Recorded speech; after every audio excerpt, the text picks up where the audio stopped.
it's Jess. Welcome back to my channel and welcome to today's video. This is the fourth and final week of the fall semester at Aurelium Academy. If you haven't seen them, if you're new to the channel, I do have my weeks 1 and then a 2 and 3 reading vlog available, so you should probably start there before this one. Things will contextually make a lot more sense there. But welcome to the vlog and let's chat about the plans for the week. Full disclosure, I forgot to film an introduction for this video and I didn't realize that until I was literally filming the final clip. So I already know how this week goes and I'm just gonna tell you it does not go according to plan, and I will get into that. I'll explain that later, but I still want to talk about what my plans were when I started the week, because then when I say something later it'll all make a lot more sense. So when this week started, I had plans for 2 books. First of all, I needed to finish The Memory of Souls, and then I also needed to read the entirety of I Was a Teenage Slasher. Then on top of that, I needed to choose whether I was going to read The Poison Song or whether I was going to read The Gate of the Feral Gods. I was already into The Poison Song, I want to say like 80 pages-ish, so I had thought I was going to read that, but then I discovered that actually The Gate of the Feral Gods, even though I own a physical copy, is available on Kindle Unlimited, so I did decide to commit to reading that one. When I am laying in bed and I'm trying to fall asleep, sometimes my brain won't shut off, and so my only options when that happens is to either scroll on my phone, which oftentimes backfires because of, you know, the world, or I can read a book. If I read as I'm trying to fall asleep, my brain is occupied, but not to a level where I can't still also fall asleep. So that's what I usually do. And now here's the thing, this might sound weird, but sometimes when I'm trying to fall asleep, the act of physically holding a book has my muscles active enough that I can't reach a level of relaxation to fall asleep. This is such a long, unnecessary explanation, but like someone out there has to feel the same way. It's not that like holding the book is too heavy, but it's just like I'm trying to get my whole body to relax, and if my arms are like not relaxed, then I can't fully get relaxed. So it's a lot easier for me to read my Kindle when I'm trying to fall asleep because I can prop that up and like the pages just stay open because it's a Kindle, it's not an actual book. So I can just like prop that up and I like get under my blanket and I'm like, turn the page. That's a long-winded way of saying that I had plans to read physical books and I was gonna read Dungeon Crawler Carl on my Kindle. Those were my reading plans for the week that would fulfill all of my classes, and yeah, things did not go according to plan, but welcome to the vlog. If you made it through this long-winded, unnecessary intro, thank you. I appreciate that. I hope you have a good time here today. Let's get reading. We're gonna throw it back to Jessica from a week ago, and she'll tell you about how her life is going. Enjoy the vlog.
So I'm having a very casual day, doing some cleaning around the house and planning on getting some reading in, but I do have a couple of reading updates. I am, I don't know, a little over 100 pages into Dungeon Crawler Carl, The Gate of the Feral Gods. I'm not entirely sure because again, I'm reading that on my Kindle because it's available on Kindle Unlimited. This is book 4 in this series. I'm gonna try and talk about it, but I'm not going to be able to tell you too much. If you don't know what the Dungeon Crawler Carl series is about, it is a lit RPG where basically aliens came down to Earth and they're currently like strip mining the planet and taking all of the planet's resources, and they are forcing humans to go through this dungeon. It's a literary RPG, so like the book very much feels like it is a role-playing game. In this, we're following Carl and his ex-girlfriend's show cat, Princess Donut. It's so entertaining. This series is absolutely so entertaining. I'm definitely turning the pages so quickly. Its readability is so high. This is book 4, like I said, and so we start off on another floor of the dungeon. This is a really interesting floor though, because basically all of the remaining crawlers have now been like equally divided up, and they have been put into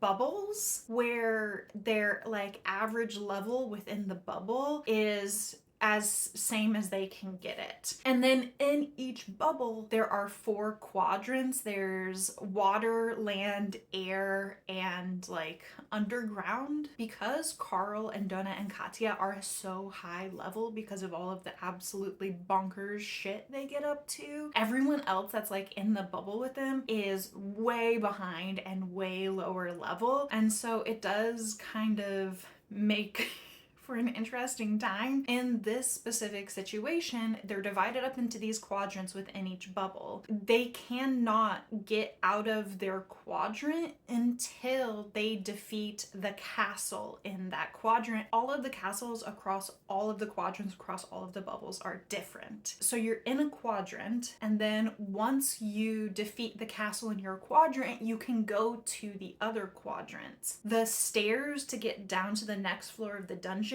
don't unlock until you've defeated all the castles in the entire bubble. So this is one where like all of the crawlers are forced to work together. I mean, they're not technically forced to, but they do kind of need to, otherwise like they're not gonna make it. So because the average level has kind of been evened out across the board, Donna and Carl and Katya are just like scrambling to try and put together this group of people and convince them, yes, you guys can do this, and like try and like get them some quick EXP and quick level ups so that they can like actually be useful, because they're stuck with like the bottom of the barrel on this floor. So far, this floor has been really fun. They're in like the air quadrant and they're like dealing with flying gnomes, which I just love. I think it's so fun. I'm mainly just reading that when I'm laying down in bed waiting to fall asleep on my Kindle. I also have another update because I finished Memory of Souls. 5 stars. 5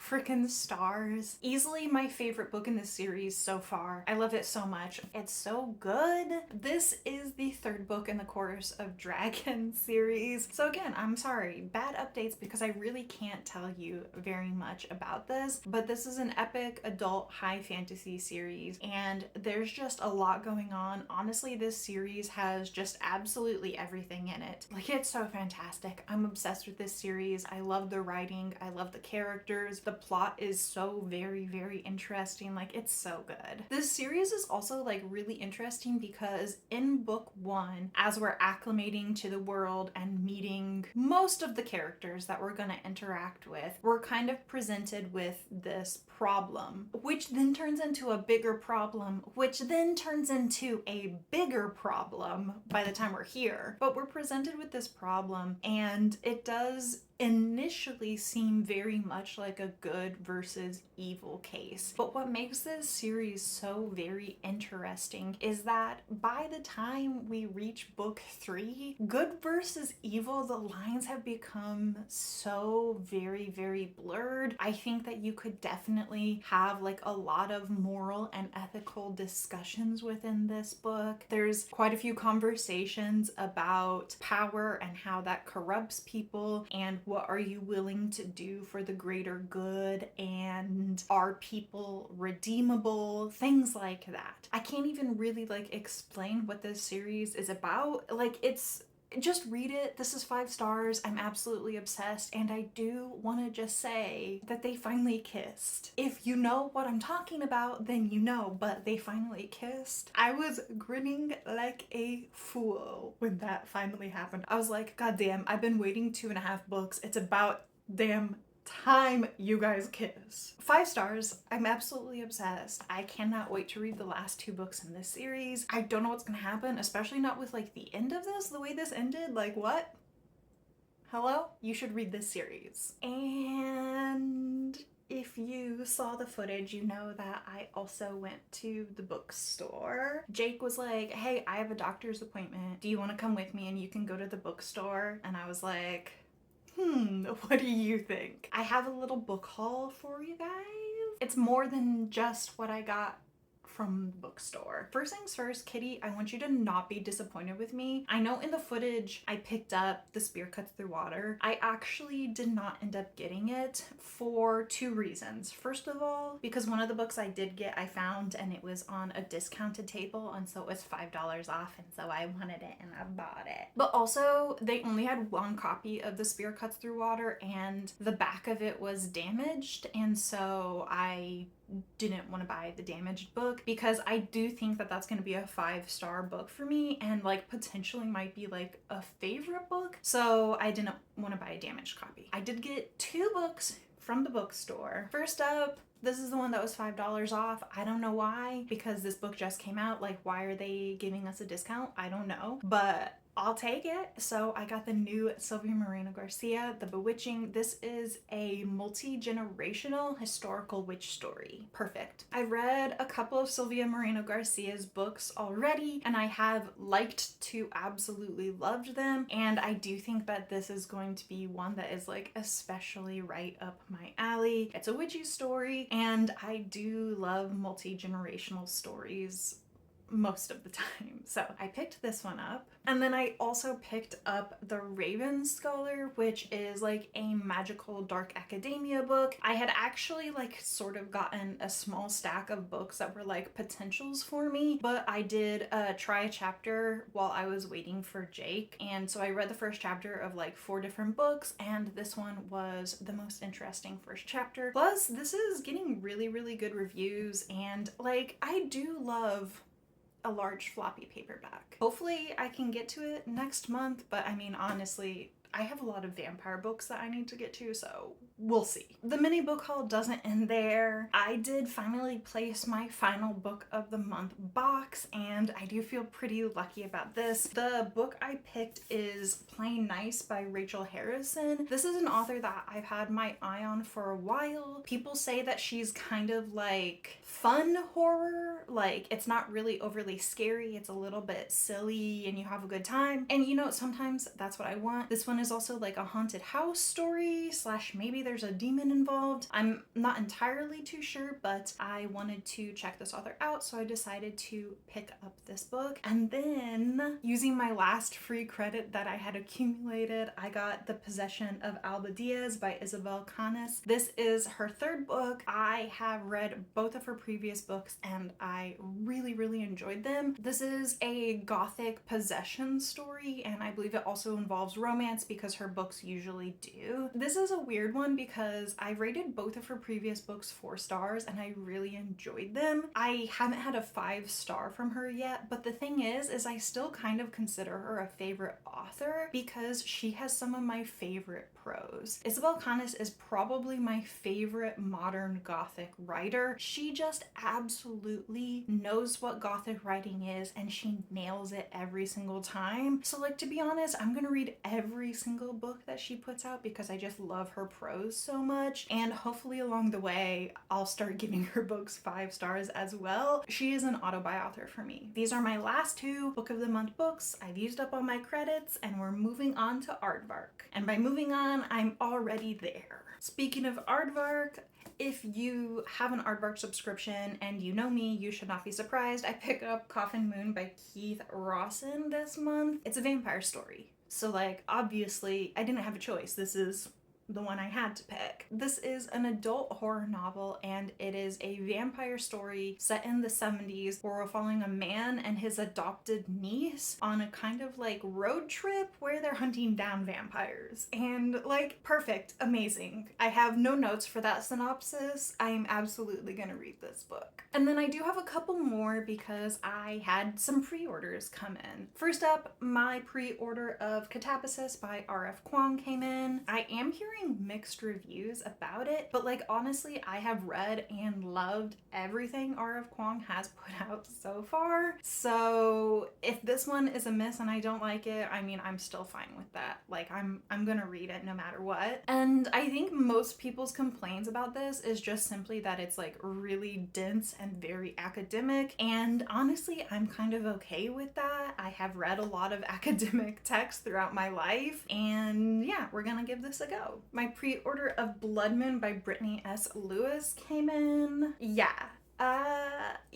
Did the cover like a little bit tempt me over the edge into pre-ordering this? Yes. But to be perfectly honest, I was probably gonna end up picking up this book anyways, because this is a book with vampires and werewolves in it, and the author has said that this is a book for people who watched The Vampire Diaries and thought that Bonnie Bennett's character deserved better. I will die on the hill that Bonnie Bennett deserved better. We don't need to get on a soapbox about The Vampire Diaries, but that character is one of my favorite in the entire series. Can she never have anything nice? Hearing that this is for fans of Bonnie Bennett and it has vampires and werewolves, like, of course I'm going to get it. Now, I do think that this is a young adult book, but I'm not 100% sure on that because I do know we're following a girl who is in her first year of college. I'm not 100% positive, but I am still pretty sure that this is considered young adults. And then the last pre-order came in. It's Amari and the Despicable Wonders by B.B. Alston. I know technically this book has been out for a year already, but I have been buying it in the paperback, and so I pre-ordered the book in paperback even though the hardback has been out for a year and the paperback just finally released. This is a middle grade series where you follow a girl named Amari, and in the first book her brother has gone missing, and then she finds this invitation left for her by her brother that inducts her into this magical society. She's like, I'm gonna join this magical society and I'm gonna learn things and I'm gonna find my brother, and it's just a really, really good time. I really like this series. There you have my mini book haul. I'm gonna go continue cleaning my house now and getting rid of all of the dog hair that consumes my life, and then I'm gonna sit down and read more of The Gate of the Feral Gods and also I Was a Teenage Slasher by Stephen Graham Jones. Once again, things are going very wrong this magical readathon. We have a day and a half left and I still haven't finished another book. So first of all, yesterday I had an ocular migraine, and I am gonna try to make this clip short because my head is still feeling very foggy and blah, blah, blah, blah. I think if you have had migraines, you're familiar with that very scientific feeling I just described. If you don't know, ocular migraines are a type of migraine. You lose vision when you have those. I spent a lot of time yesterday napping. I got almost no reading done and it was terrible. To make this week even more cursed, I swear to God, this entire month is just cursed. The whole thing is cursed. Before yesterday, 2 days before that, I spent all day in urgent care. I mean, not literally all day, but 5 hours. So roughly 7 years ago, I injured my back. Sometimes I have flare-ups of that injury, and that's what happened. But this was definitely the worst flare-up I have ever had. My back was spasming so hard and I was in so much pain that I threw up, which, I mean, did make the people working at urgent care feel bad for me, and I think probably moved me up the list a couple of spots in urgency, but nevertheless was extremely unfun. I got no reading done the day of the actual flare-up because I was in an extreme amount of pain, and then after I was finished at urgent care, I got muscle relaxers and I was sleeping it off. I've spent a lot of time recently laying on the couch. I have been relaxing, trying to let my muscle heal. By the end of the day, I am still feeling like really stiff, but this has been a really terrible week. It's been such a shitty week. Like I said, I have a day and a half left. I don't know how much I'm gonna accomplish for the rest of today though, because like I said, I'm still feeling pretty foggy and out of it from the migraine. And so let me just tell you that I got 40 pages of I Was a Teenage Slasher completed, and I don't think I'm gonna finish that book, which is a huge disappointment because I literally saved that book for last because it was the one that I was most looking forward to. I'm just gonna figure out and use whatever scrolls I need to. I have a crap ton of guild reputation points, and this is this character's final semester, so it doesn't really matter what I have to use. I'm just gonna figure it out and buy whatever scrolls I have to so that I can still complete the semester. So that's where I'm at. My plan is finish the Gate of the Feral Gods and call it there. The good news is I'm still really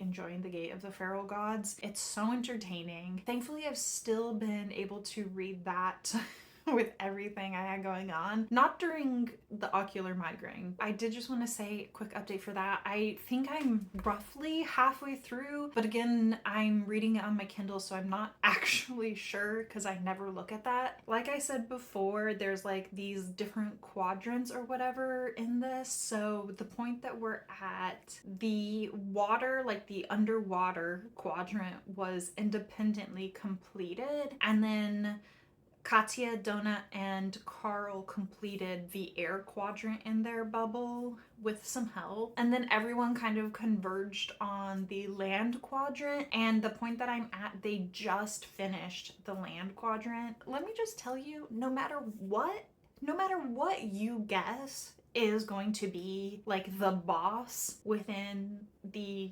castle in the land quadrant, I guarantee you're wrong. You're not going to be able to guess. It was very dungeon crawler Carl, and also very unhinged. Who comes up with these ideas? Who comes up with them? 3 of the quadrants have been completed, so now they have to go do the subterranean quadrant. And this is the one that I've actually been most looking forward to because it's a crypt, like a buried temple. There's like undead and that type of mobs in there, and so I just think that that is going to be really fun. I'm definitely looking forward to seeing how the rest of this floor plays out. So now you know what happened to me. There's your update for Carl. I will talk to you when I finish the Gate of the Feral Gods, and we'll call this absolutely cursed magical readathon completed.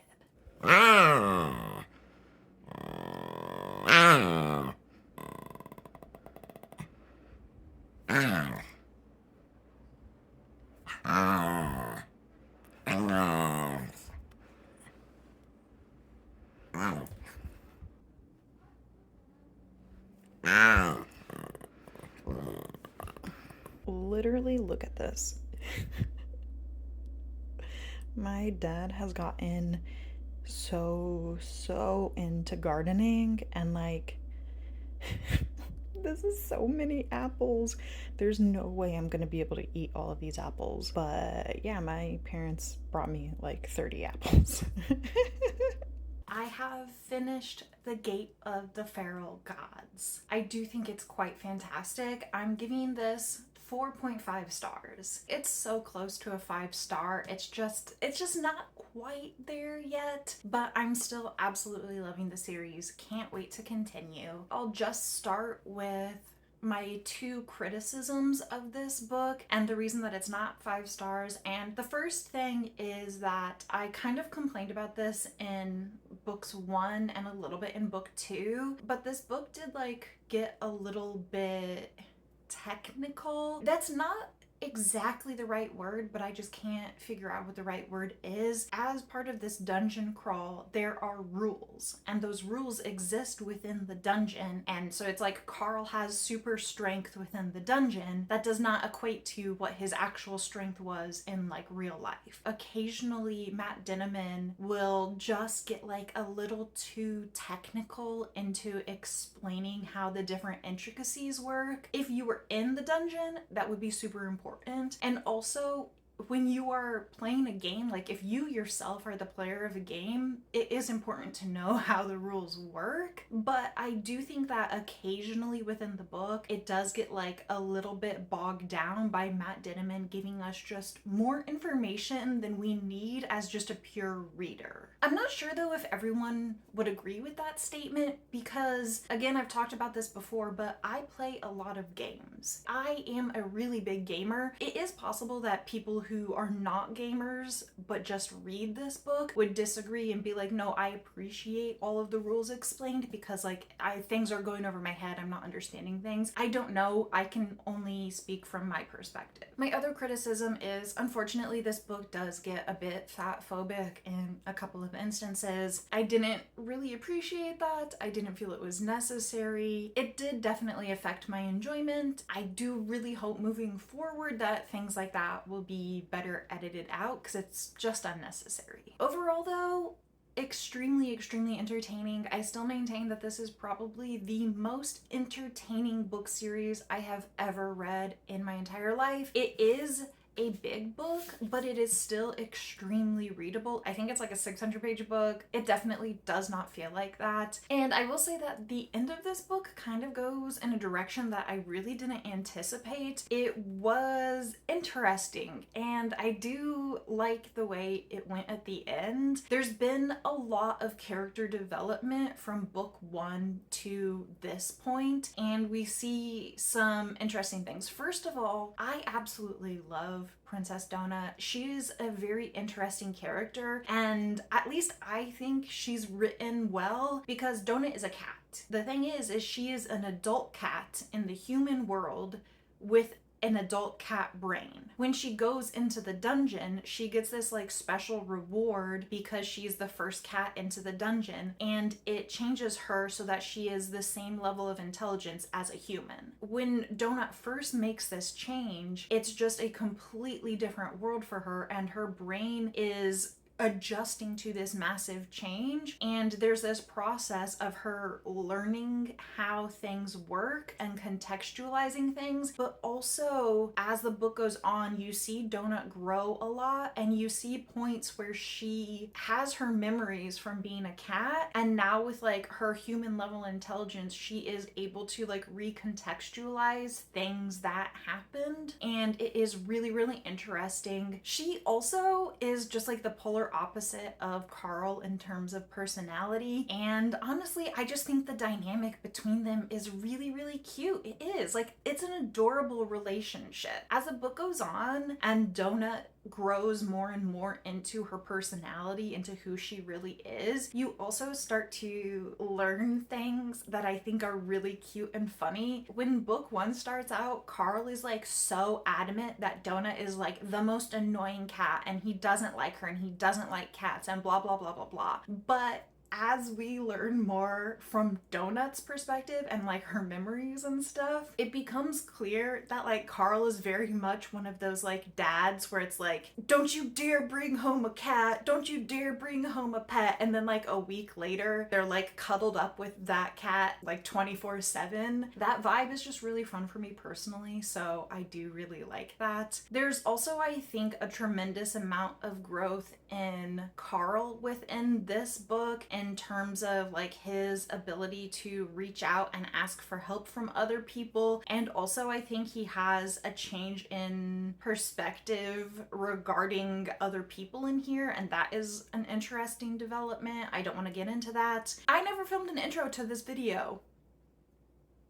Well, I guess I know what I'm filming as soon as I'm done with this clip. Okay, what was I even saying now? Like, my brain just completely derailed. Oh yeah, okay. So in this book, we also finally, well, I don't want to say finally because Carl is trying to survive. Like, this is very much a survival, fight for your life scenario. This entire book series has so much discussion about capitalism and specifically how capitalism exploits people. Every book in the series gets more into this topic, and the thing is Carl is trapped within this dungeon, so he only has like little glimpses and he's only able to get tiny snippets of what is going on in the wider world. As the book goes on, we get more and more into this topic of capitalism and exploitation and how damaging capitalism is to everything. And we're also starting to learn more and more about like the universe's politics and how some different factions are interacting with each other. Over the course of the book, Carl has definitely done small things here and there to kind of resist this exploitation, even though at the end of the day, he's still being exploited because it's either die or be exploited by this alien conglomeration that is broadcasting this dungeon crawl. But in this book, we actually get like some active resistance from Carl, and it's very, very risky what he does, but like I really, really liked it, and it definitely felt like a turning point in the series, and it also felt like a turning point for Carl. And even though like what he did in the grand scheme is not a big deal, it was emotionally and thematically within the story a big deal. Donut and Carl and Katya are not working with a lot of resources, and so that was just like the most he could do at that time. And then also at the end, all hell breaks loose and things don't go according to plan, and it's terrible, and I'm really excited to see what the ramifications of that are, because you just know, it's gonna be bad. You know that the consequences are gonna come, but they're gonna be fun. Well, not for Carl. They'll be fun for us though. That is Dungeon Crawler Carl, the Gate of the Feral Gods. Fantastic. Okay, that is going to bring us to the end of this vlog and the end of the magical readathon. There is an hour and a half left. I did it. I finished this book. I mean, by the skin of my teeth, but I did it. My character is officially graduating with a master's level certificate in Archmage, so that's very exciting for me. Thank you so much for hanging out with me today. I really, really appreciate it. Again, massive thanks to G for organizing this and running it. I can't wait to make a brand new character next year. It's gonna be so fun to start all over again. If you participated in the magical readathon, let me know how your semester went. If you enjoyed this video, please consider subscribing. I hope you stay safe, and I'll see you soon. Goodbye.